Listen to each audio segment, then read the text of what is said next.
ദൈവത്തിന് സ്തുതി. പ്രഭാതകിരണത്തിലേക്ക് സ്നേഹവന്ദനം. ഭാഗം 1790. ഇന്ന് നവംബർ മാസം 24-ാം തീയതി, 329-ാമത്തെ ദിവസത്തിലെത്തി.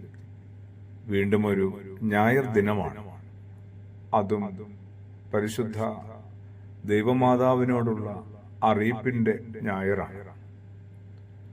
ഓരോ ആണ്ടും ഇതിങ്ങനെ കടന്നു വരുമ്പോ എന്തെങ്കിലും ദൈവത്തിന്റെ അരുളപ്പാട് നമ്മൾ ഓരോരുത്തർക്കും ഉണ്ടാകണമെന്ന്, അറിയണമെന്ന്, അനുഭവിക്കണമെന്ന്, അതിലൂടെ മുമ്പോട്ട് ജീവിച്ചു പോകണമെന്ന് ആഗ്രഹിക്കാറുണ്ട്. എന്റെയും നിങ്ങളുടെയും ഒക്കെ ജീവിതത്തിലെ സകല ആകുലതകൾക്കും ഒറ്റപ്പെടലുകൾക്കും അസ്വസ്ഥതകൾക്കുമൊക്കെ പരിഹാരമാണ് ഒപ്പമുള്ള ഒരു ദൈവാനുഭവം എന്ന് പറയുന്നത്. കൂട്ടിനായുള്ള ഒരു കർത്താവിനെ കുറിച്ചാണ്, ഒരു ഉടയവനെ കുറിച്ചാണ് ദൂതന്റെ ഓർമ്മപ്പെടുത്തൽ. ഈ തിരിച്ചറിവിലാണ് സത്യത്തില് നമ്മൾ ഓരോരുത്തരും ജീവിക്കേണ്ടത്, നിലനിൽക്കേണ്ടത്. കൂട്ടിനായുള്ള ഒരു ദൈവം, അതാണല്ലോ ദൂതന്റെ ഓർമ്മപ്പെടുത്തൽ. ഈ തിരിച്ചറിവിനെയാണ് നമ്മൾ ഇനി ദൈവകൃപ എന്ന് പേരിട്ട് വിളിക്കേണ്ടത്.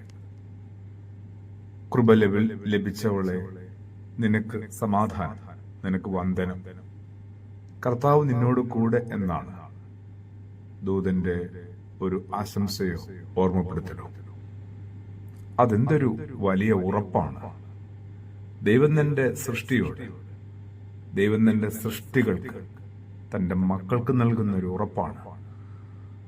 കർത്താവ് നിന്നോട് കൂടെയുണ്ട്.